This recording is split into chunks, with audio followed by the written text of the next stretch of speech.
what some of us call the nonviolent movement of America,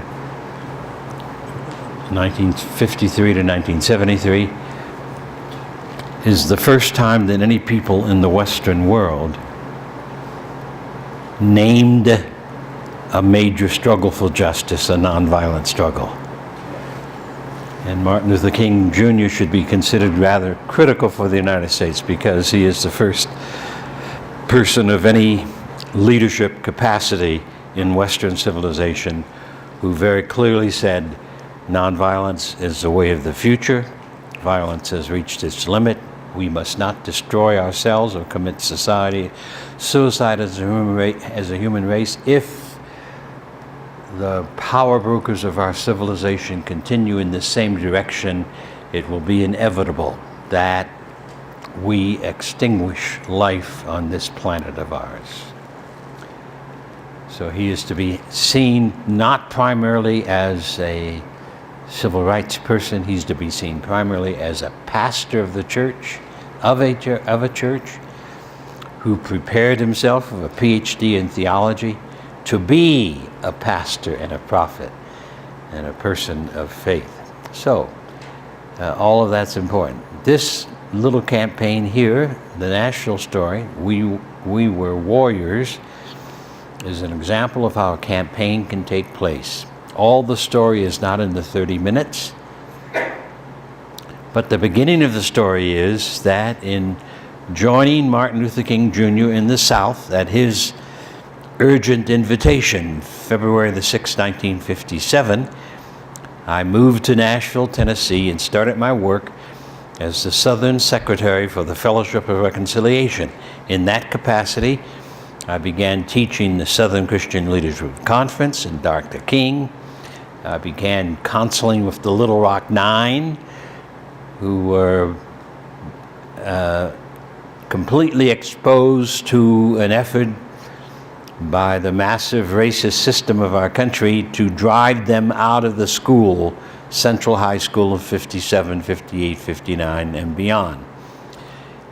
And moving into many different crisis situations where mostly 99% black people were beginning to challenge states' rights, racism, segregation, and all the rest of it. King's interest in that year, intellectually and spiritually, was where do we go from here? How do we move this? There was not a lot of acceptance of nonviolent struggle in the Montgomery bus boycott. It is not true that the black community took on nonviolence. The black community, like all the other communities of this nation, has been thoroughly processed in a culture of violence. I don't know of anyone engaged in the struggle who pretended that all black folk took to nonviolence. In the midst of the Vietnam War, in the midst of the massive buildup of our military, by no means. That's a false assumption on the part of some academics, but it's never been my assumption. But King was concerned for what's the next step. As I traveled around, this was always being talked about. And I finally, after 8 months, made the decision that if we were going to have a second major campaign, I would have to organize it, and it would have to be organized in Nashville. And so I shared that decision in the fall of 1958 with C.T. Vivian, who was in the film, a pastor in Nashville, with Kelly Miller Smith, who had brought a number of us together as a Nashville affiliate of the Southern Christian Leadership Conference, which Martin King had organized to carry on the work of direct action, and with others. And we all agreed that come January, the first week of 1959, we were going to begin weekly meetings to decide how we put a campaign together. And so as I started to say this afternoon, I followed deliberately a strategic Gandhian methodology, but I chose out of the many different ways that he talked about making things happen, I chose the term focus as our first step. Second step, negotiations, which is also his work, what he saw. Third step was the campaign itself, the direct public campaign of direct action. Fourth step was follow-up. And based upon that, this campaign that you're going to see now in this film was put together. And it proved to be highly effective. It proved to be highly effective and highly competent. One of the things that I like to bring up at this moment is this. I never did this before. I did not know that I knew how to do it.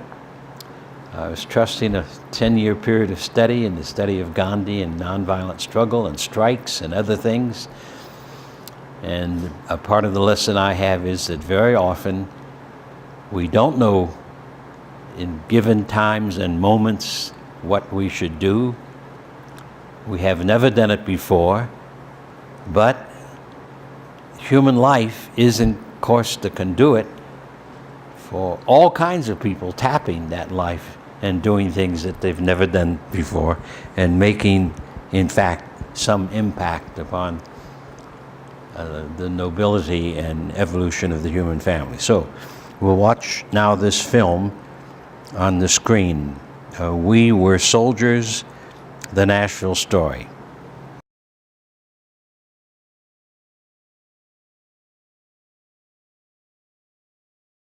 In Nashville and elsewhere, did not understand what was going on, and therefore they called it a student movement instead of a Nashville movement. From the very beginning, it was adults who decided to do it. We adults recruited students because students have the energy and the idealism to push towards new things, new ideas, new opportunities. You don't recruit an army to go into a battlefield made up of 88-year-old men. You recruit the 18 and 19 years old people because of the physical task that will have to be withstood.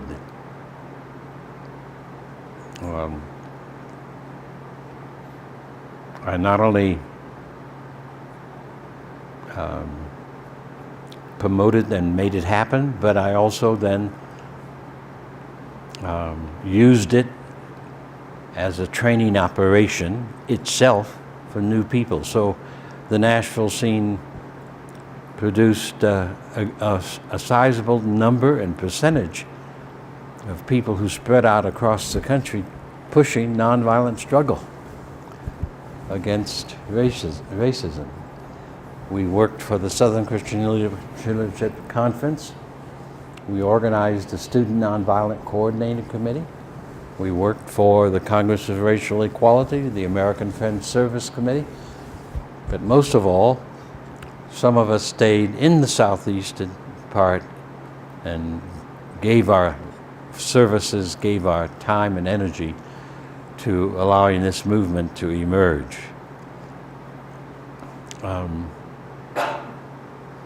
If the Nashville campaign had not happened, then the Freedom Ride probably would not have happened. That's another whole story.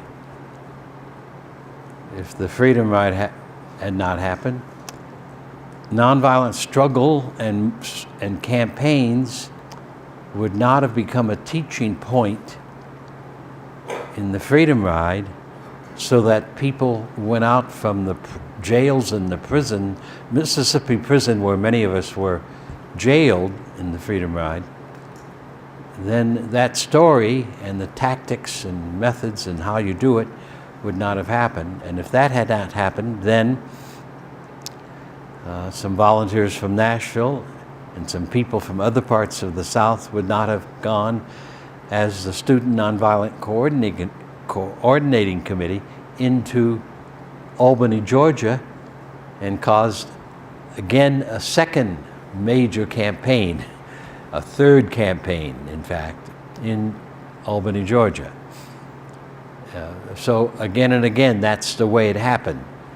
Without the Albany campaign of '62, the Birmingham campaign of '63, the Washington March would not have happened. The Washington March came right out of the Birmingham campaign. I was in the staff and the strategy committee and working in Birmingham campaign when we decided we were going to go to Washington as a march. Martin King was there, Bayard Rustin was there, Andrew Young was there, Ralph Abernathy was there, Dorothy Cotton was there, a whole range of people were in that strategy committee that decided we're going to put the campaign, we're going to put the movement in D.C. at the state capitol.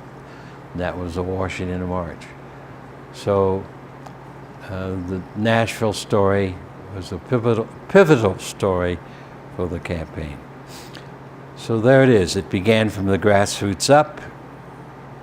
Focus, which included looking at all the issues perplexing black people and hurting black people in Nashville. Choosing a target, we will desegregate downtown Nashville. In all of the struggle up to that time, no city had said we're going to desegregate downtown Nashville, downtown San Antonio, downtown Dallas, downtown Birmingham, downtown Montgomery. That was not at that moment on the agenda.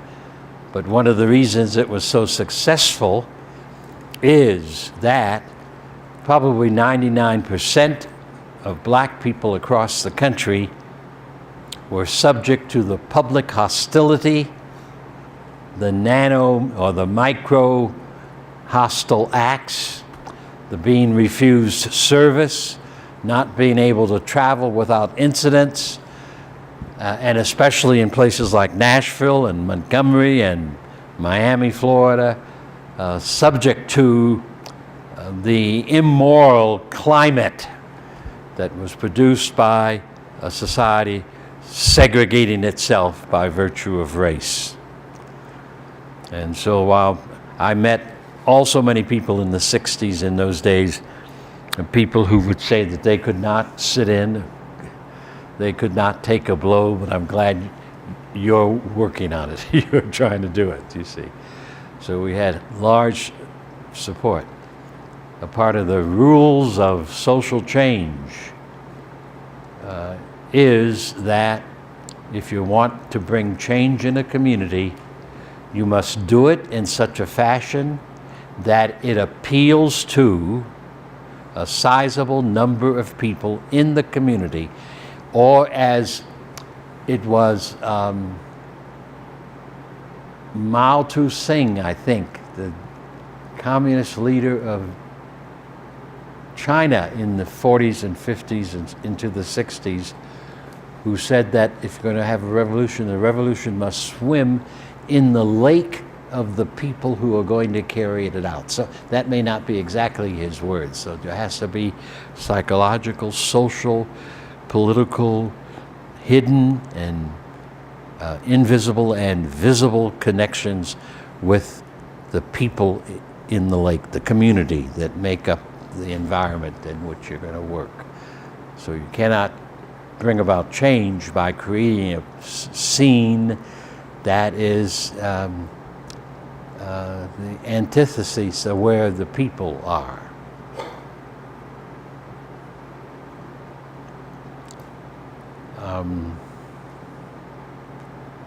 So you see the film. This can be repeated. All right, questions or comments? Yeah, yes, back in the back. So after you did all of this training of the first people in the first 3 sit-ins, and you had all this sort of controlled group where you had trained them, and now the film says there's this huge response, and the African American community in Nashville responds. And now, how did you make sure that you didn't lose control of the movement? Because now you've got all kinds of people that you're going to have to train nonviolence or not. And it says, obviously, you were able to increase your seminars, but how did you get buy-in that they Thanks, would be... James. How did you get buy-in with such a large amount of people? How did you keep control of All right. nonviolence in that now bigger crowd? All right, as we began to sit in, there were other pieces of the strategy that were put into place. One was having what we called mass meetings in churches. We couldn't meet in other auditoriums, black churches, which became centers for inspiration, reporting on what we're doing, recruiting people to continue the work, and of course proclaiming the essential message that this was a nonviolent struggle, that we were not going to do eye for an eye stuff. So that's one factor. The other factor, I structured the struggle so that we had a series of structures running the campaign.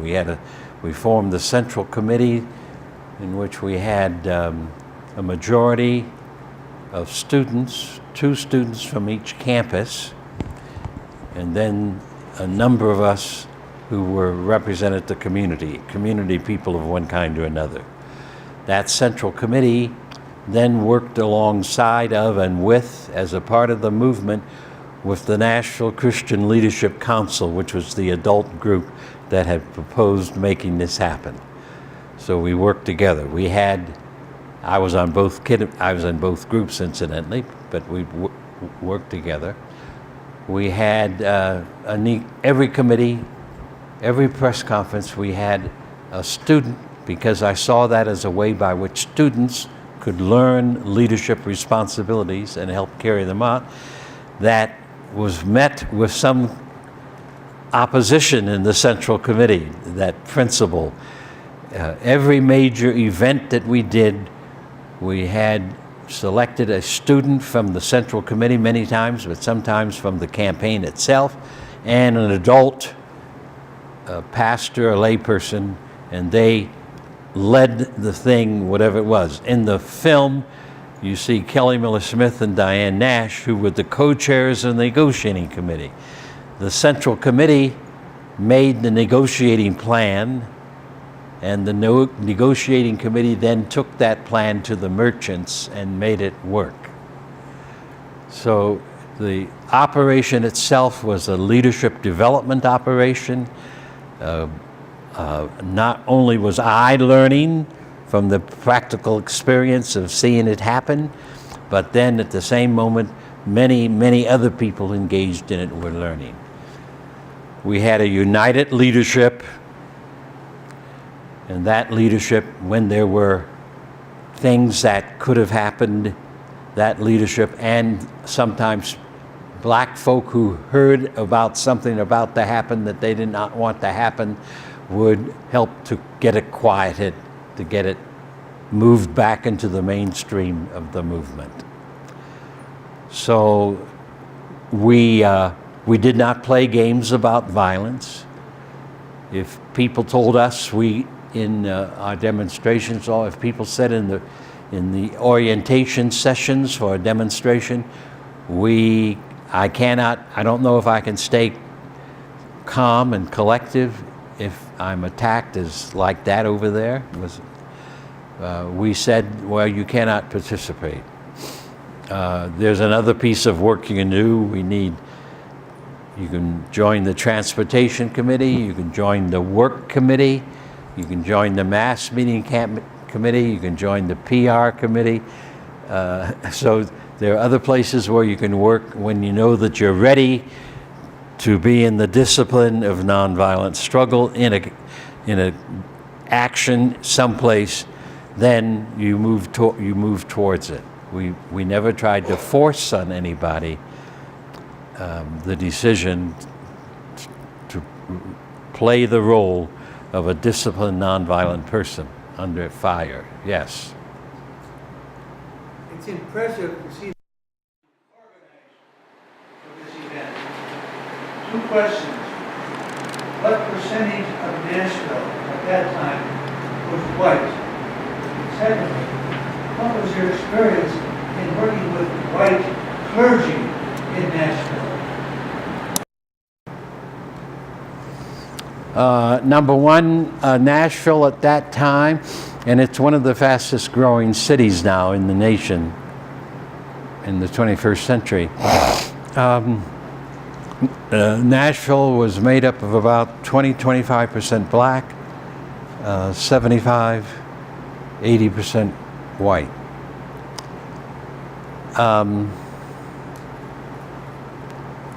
I fundamentally did not work with white clergy,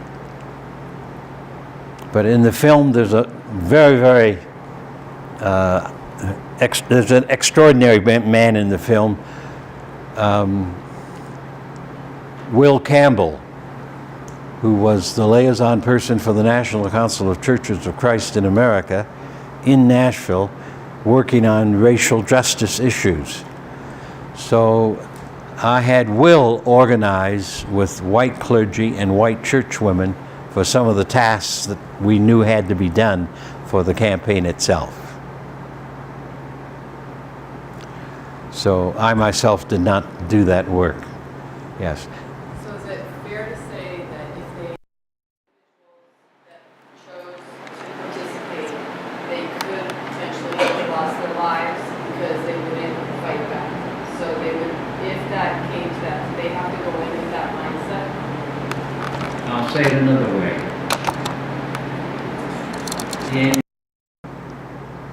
I use that term. In good football teams, every team member, offense, defense, plus all the sub people who do various tasks on the field as well, substitute for the first 22 who are starting the game, have to be of the same mind about the strategy they're using for that particular game, about their responsibility and accountability for doing their part in the whole game.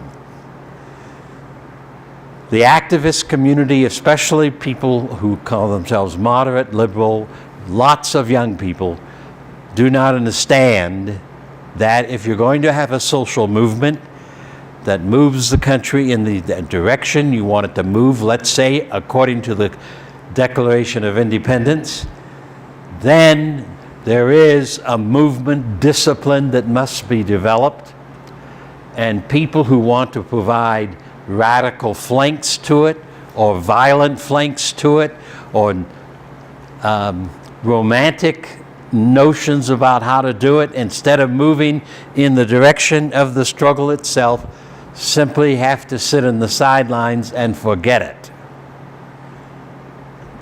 That's now, how to do that in a specific community may be very, very different entirely from the way some of us were able to do it in the 60s, but it's the same. I saw this happen in, well, I'll give you the illustration of my work in the 80s and 90s into the present moment.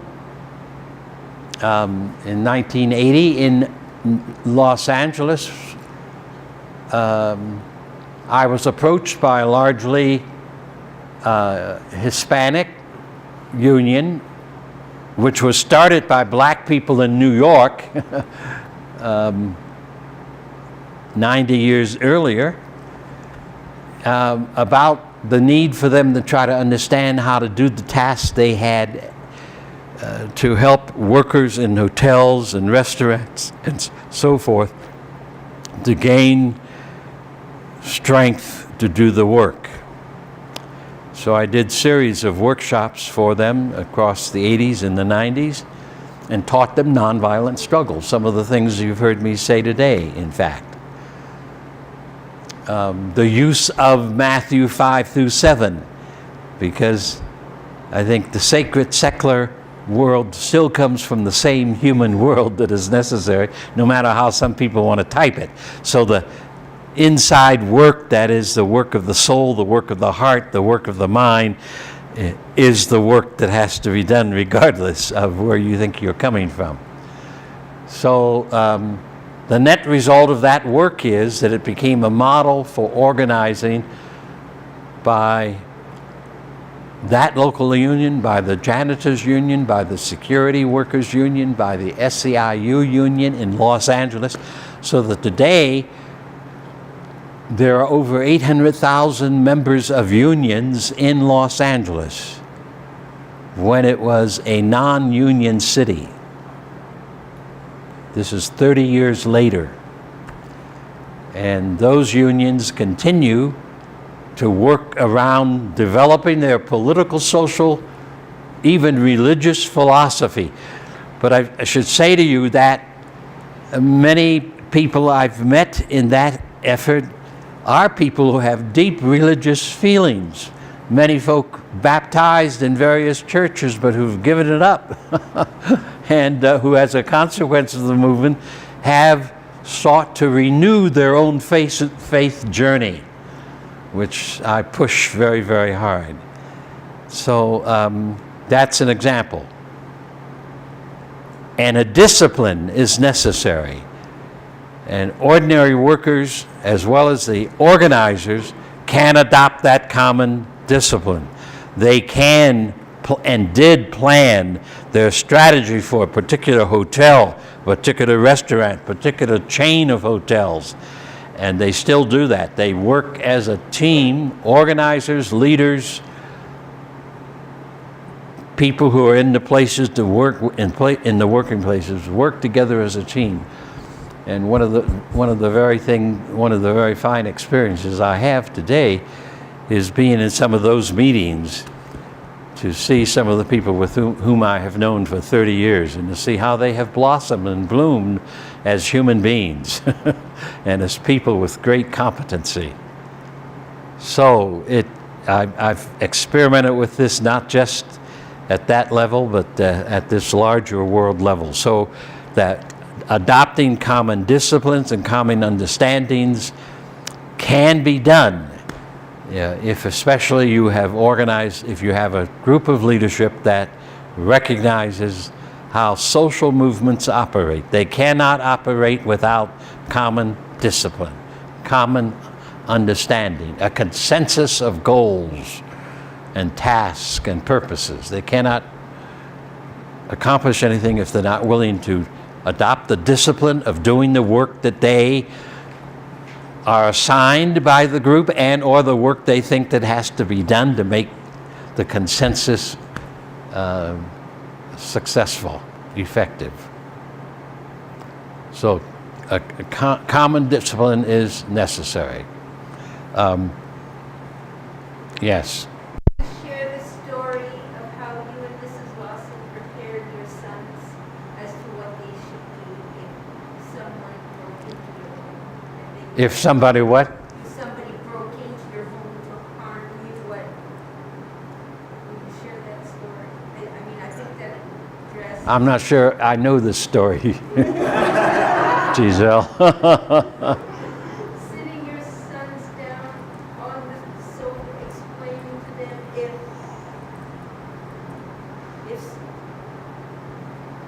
if people broke into your home to harm you, how they were to not react with violence, they were to remain nonviolent.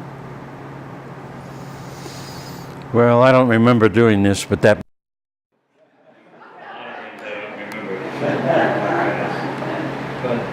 Did she tell us the story? Dorothy must have told you.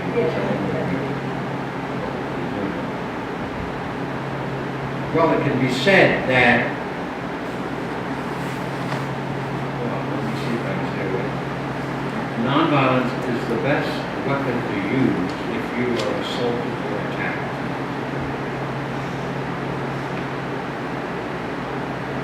This is one of the reasons why discussion of the gun in the United States is so disheartening, romantic, and unrealistic. The FBI and the police studies nationally indicate that if you have a gun in your home, you get a break-in of some kind. If a person breaks in while you're there and you go for the gun, you have a very high chance that you will be injured and killed in an incident. One of the reasons being that no one breaks into the home, no one attacks you, no one hurls an insult at you, and these microaggressive things that happen in our country all the time. No one does that in warning you. Get ready, George. I'm about to punch you. Or I'm about to call you a dirty name. I'm about to insult you. That doesn't happen. It comes and takes you by surprise. So a part of what then moves past that assault, that attack, that hostility, is whether or not you, first of all, sort of stop breathing or breathe deeply or grab yourself by the neck, by the scuff of the neck, and hold yourself to standing still and remaining calm and not allow the rush of the attack or the rush of fear to push you in the wrong direction. Now this is something with the same kind of instruction that is given to police officers. If they move into a scene where suddenly they face the danger of a gun pointed at them. Because if there is a way out, if that encounter can be turned around, it would have to be because the intended victim does not respond with the behavior that the attacker or the insulter wants.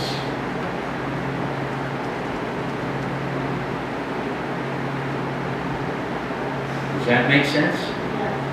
I'm talking to you partially also out of what I know from different experiences with police officers and others, and some of the things I've read from the FBI and American Association, the International Association of Chiefs of Police, and my own conversations with police officers in Europe and in the United States. So what I do remember much more is with our three sons as they were growing up, helping them face the fact that they could be stopped by the police on the street, on the ball field, when they learned to drive in the automobile, and accosted in a hostile fashion, which I myself have experienced. So I know it goes on. I do not know how many times those guys, both as young people, now as adults, have been stopped by the police. I just learned from a custodian of the church that I attend that he saw my son, who was 51 years of age, stopped by the police in the middle of the main street in Pasadena, California. This year, Morris has never mentioned that to us. And John doesn't mention times he's upset, does not. They get stopped. Still, so we black parents have tried to see to it that our children are safe in the environment in which we live in a racist society.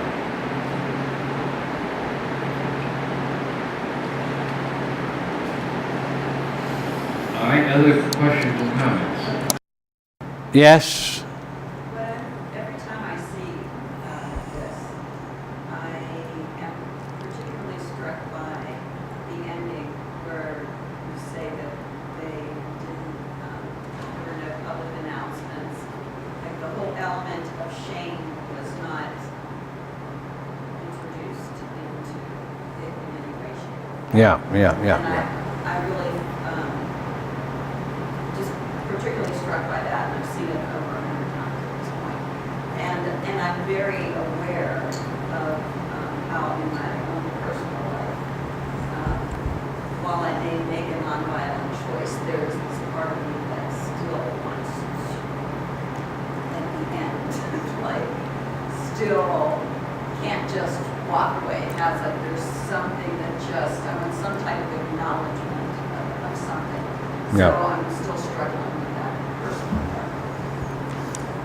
Yes. And I want to ask, there really was nothing in the newspaper? The press didn't do anything? I don't know if the press down the road mentioned the fact that white colored signs had come down in downtown area. They did report on, but generally the folk who accept the conventional injustice or discourtesies in our society do not know how to alter them, because they're often so readily seeking to sustain them and prop them up. So I maintain that we who are the people who see the changes that we need to make have a double responsibility of discovering the ways to take the first step forward to make the change for them, and that should not be a time of celebration.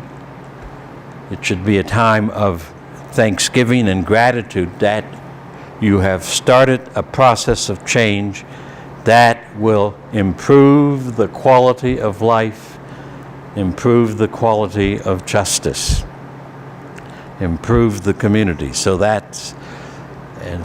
should be gratitude that we've been able to do it.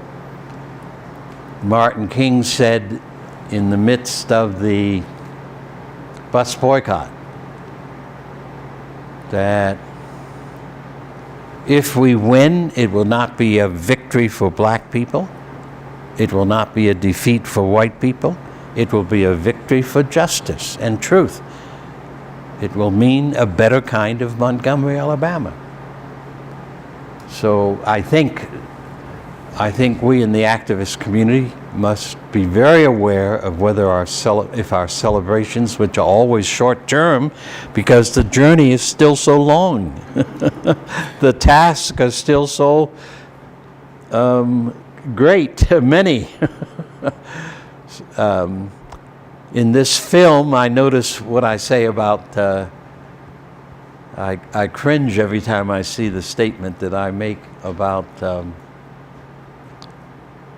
we don't want to beat up on the enemy, the opponent, because I much prefer today, though I think I understood that then, that if you move justice a half step or one step in your community,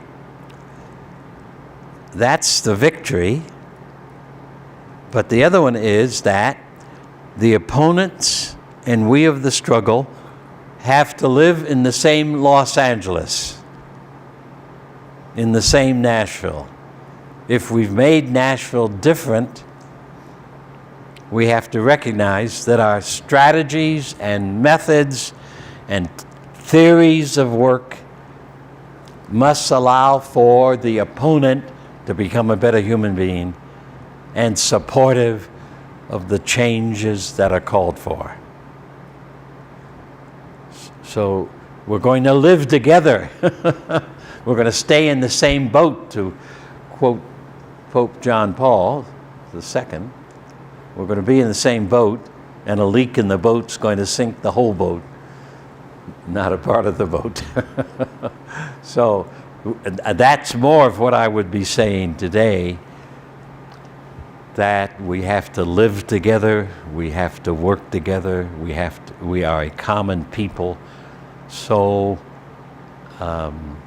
nonviolent philosophy, compassion, principled truth in dealing with one another, sow the seeds that allow for a more mature, healthier community, family, community, congregation. So from my perspective, the nonviolent science and the nonviolent way is the only effective way that we human beings can then, after the storm ends, go on to the next stage of how we live in truth and and community. Yes. Do you feel like the white people like that the black people were being nonviolent? Do you feel like they wanted to instigate something and get a response? Or do you feel like they liked that your community wasn't doing anything in response to their violence? All right. How do you understand that question?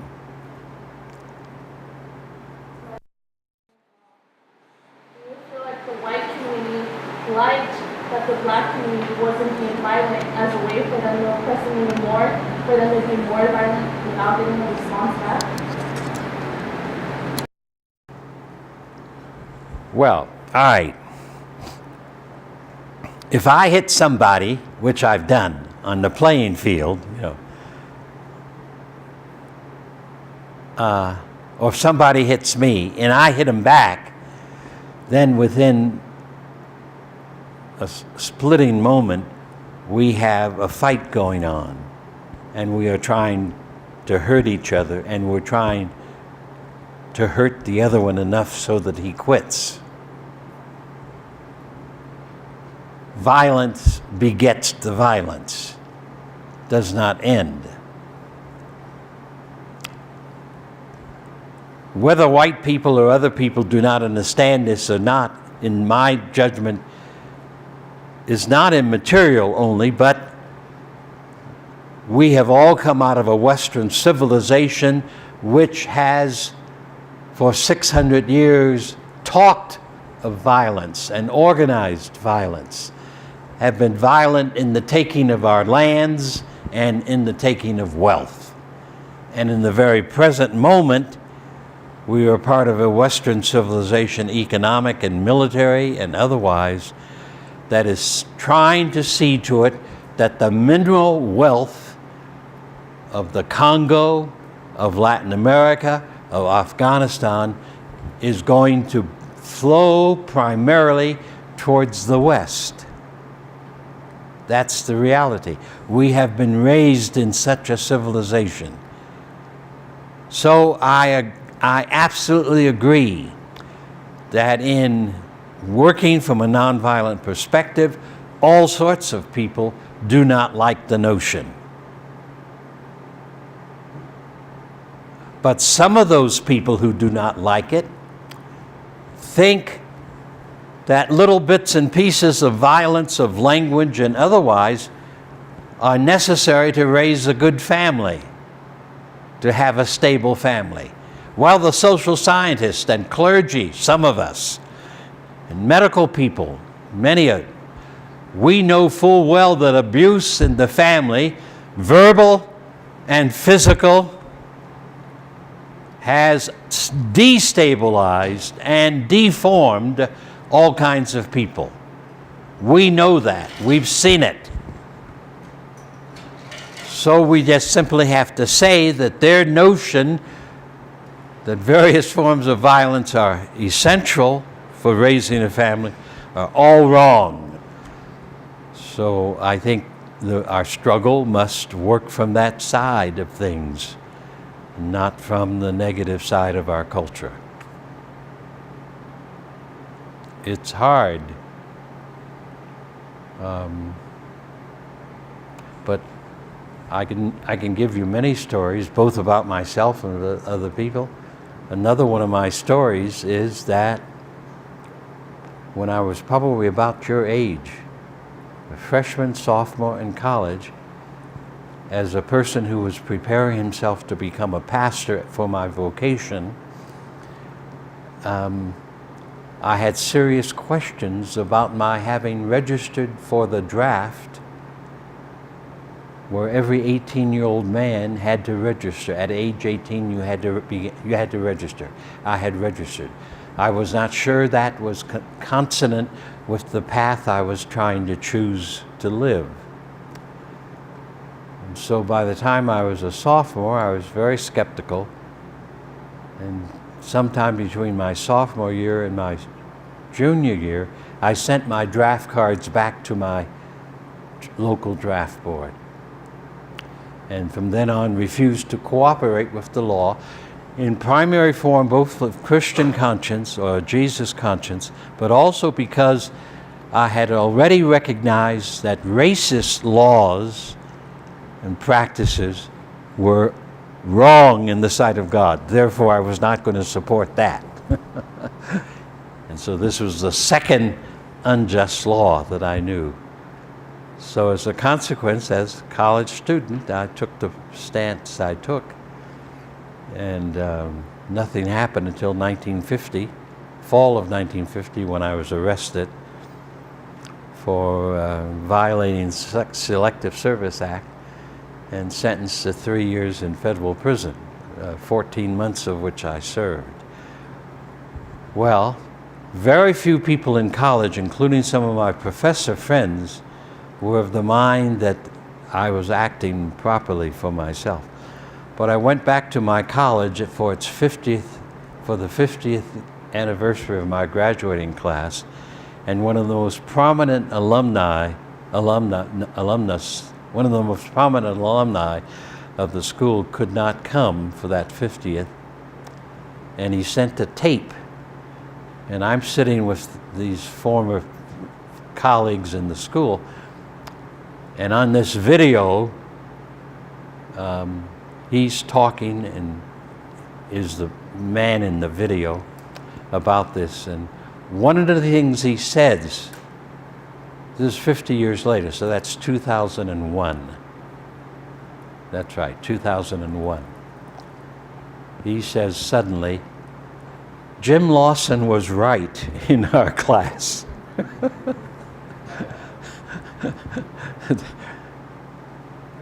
Something like that. I don't know how he did it, but he did it. So there it is in that video. So you may never see vindication, but in that particular case, Don acknowledged that while there was a lot of talk on the campus and that I was considered out of my mind on that issue, that he had concluded that I took the right position on this issue of the draft. As a follow-up to that, could you maybe speak to people or prayer or something that gave you particular strength?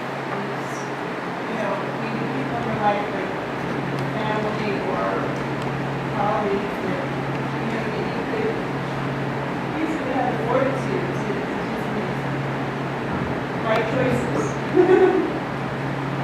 Well, number one,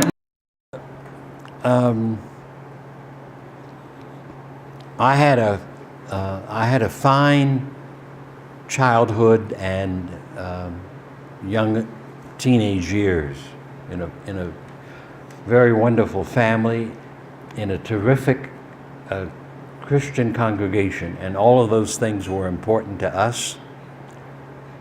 And so I did have a sense of my own personhood, and had a sense very early on that I was engaged in a very important journey in life. Music was important to our family. Congregation was very important. So I felt all my life greatly loved by people. I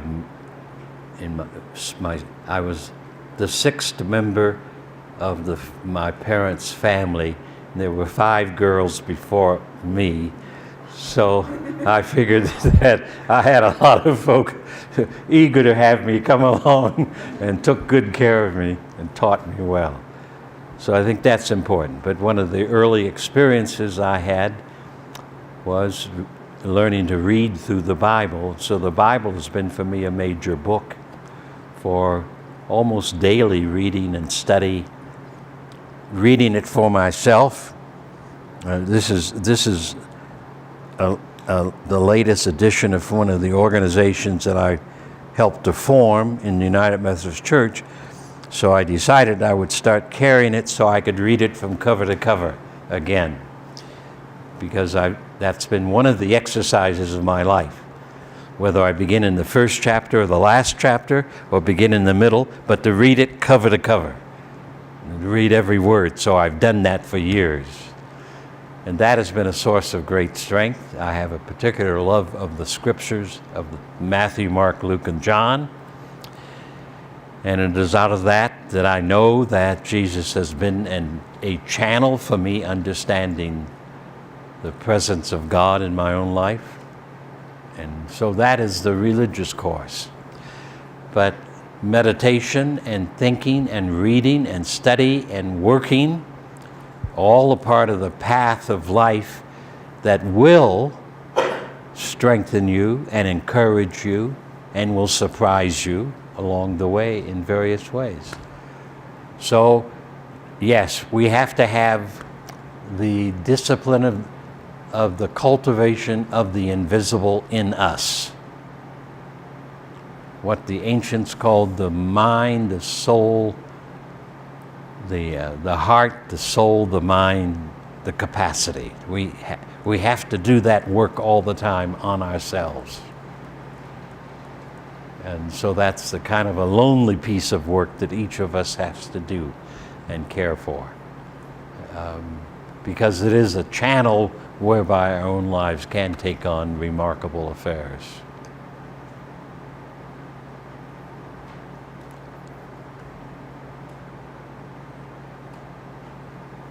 As a corollary to what she said, there's sort of an inference most of us would find some truth in that sense that the white power structure are those people in the community that are not people of color who have power are glad to let violence continue in those communities of color as long as they're only doing it to themselves. Exactly.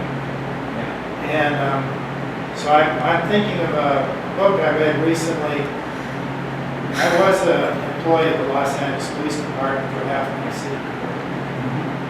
So from that perspective, I know many African American police officers. I worked for Bernard Parks. And I read this book about this police detective in South Central whose own son was murdered by gang members, young African American boys who shot and killed his own son. And this police detective, an African American, living in the black community, and has had a huge impact on me from reading that book. I don't know if you're familiar, I can't remember the title. I would like to know the name of it. I loaned it out, so I'll have to find out who I loaned it to. Yeah, But- I would like. But it's quite a story about LAPD homicide detectives in South Central and 77 Southeast Southwest divisions, and about the various detectives and how they're dealing with Yes. violence there. And so I think all that leads up to my question in terms of what can be done in these communities where they can take control of themselves against the power of the gangs and the empowerment of young blacks who become terrorists on their own community. Well, I'm not going to try to answer that question because I've really not worked at it myself, except tangentially. I've not really tied into any campaign in that direction. That kind of violence, which is the violence of people who find themselves without hope for the future, and it happens all over the country, in Appalachia, in the white Appalachian sections of Cincinnati, Ohio. So it's not just in the black community where some of that goes on. It is a consequence of the culture, and I think that one of the first things that has to be understood is that it has grown out of our culture of violence. And I've watched it get worse. And at the local level, there has to be some recognition that a group of people have to come together and look at it together in a systematic fashion to each community figure out how to move against it. Yes. Me personally, who's had the opportunity to work with young individuals who are healing from that. Poverty is violence. So if we're going to discuss solutions, I think what Lawson is saying, we have to come together as a community and we have to solve violence, poverty. Because poverty is the beginning point. Now, poverty, I don't mean just money poverty. I mean, we were sharing the idea of hope. The second thing is to say that these quote-unquote gangs, which I never use the word, I say individuals that don't have the opportunity for life-affirming opportunities, are reflective of a global consciousness, of a collective consciousness that we have. So to just say, well, it's these individuals doing this to themselves, I don't agree with that, because there's a whole context through which this has come up from, which some of this is the history of what we're seeing. So if we're going to begin to have that dialogue, we have to study the history to understand what the context is that allows this to happen. And to be perfectly frank, since the U.S. government is the largest drug dealer in the country, and they brought the drugs in and the other things in, the weapons don't just drop out of the sky. We have to have a discussion about what do we see as our government's responsibility in terms of creating this culture and actually creating the environment in which these things happen. So to me, that's the larger discussion that we shouldn't have now, but should Yeah, let me add to that, this issue. We must not connect poverty or disadvantageousness to the issue of violence. Why is it that we have so many, let me say it another way. Why is it that on the international level, we have a whole cadre of white scholars, white leaders in business, white leaders in politics, who cannot see that adding more bombs and guns to Syria will not solve the problems of the people of Syria, will not set up a new government that works on equality, will not allow a baby to grow into the full dignity of the gift of life, that it will solve no problem. Why is it that across the last 50 years, in every hostile scene that we have figured, major power brokers in major institutions have said, let's bomb, let's send more troops to Afghanistan, let's use the big bomb, let's use nuclear weapons? Why does that come from some of the most powerful people in the nation? Time after time again. And why, from those same voices, don't we hear anyone after a civil war of in Syria of 15 years saying, well, the violence is not working, so should we try to get Syrian people of various walks of life to come together, and we sit on the sidelines and we try to get them to toe the mark and to go after how we stop this stuff and how we can then move together, and to see then if we can be supportive of such an effort? Why no voice that says there must be a better option? We're doing the same thing over and over and over again. It's not working. Why no major voices in the United States to take that posture on some international scene? Why no major voice over North Korea when Obama took all the static from the same voices that are speaking many times to line up with a UN plan of 6 nations negotiating with Iran? I think they went on for more than 2 years, but they managed to work out an agreement where Iran will not develop a nuclear bomb. Why no voice in the United States that lifts up that more recent model as maybe the direction in which finding the model to work with North Korea, to talk with North Korea? Why? In this big country of ours, 320 odd million people, no major newspaper, no major magazine, no major group of bishops, no major federal government system or governor, no major business group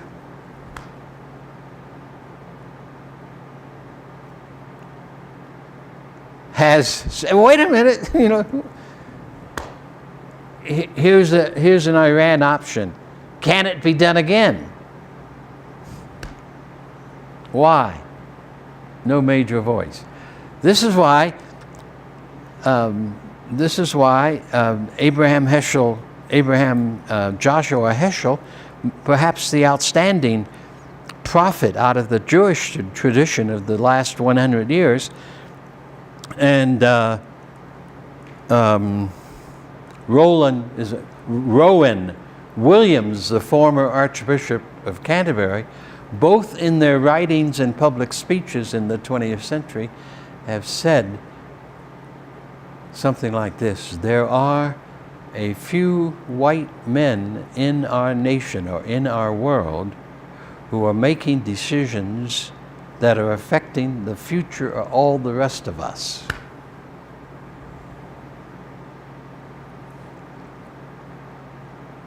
You find that in the Archbishop of Canterbury's speech several years ago. Abraham Heschel wrote that in his classic document, his 2-volume document, God's Search for Man. I think I think that's the first volume. And I think in that volume, which I reread a couple of years ago, he makes that statement. He writes that statement.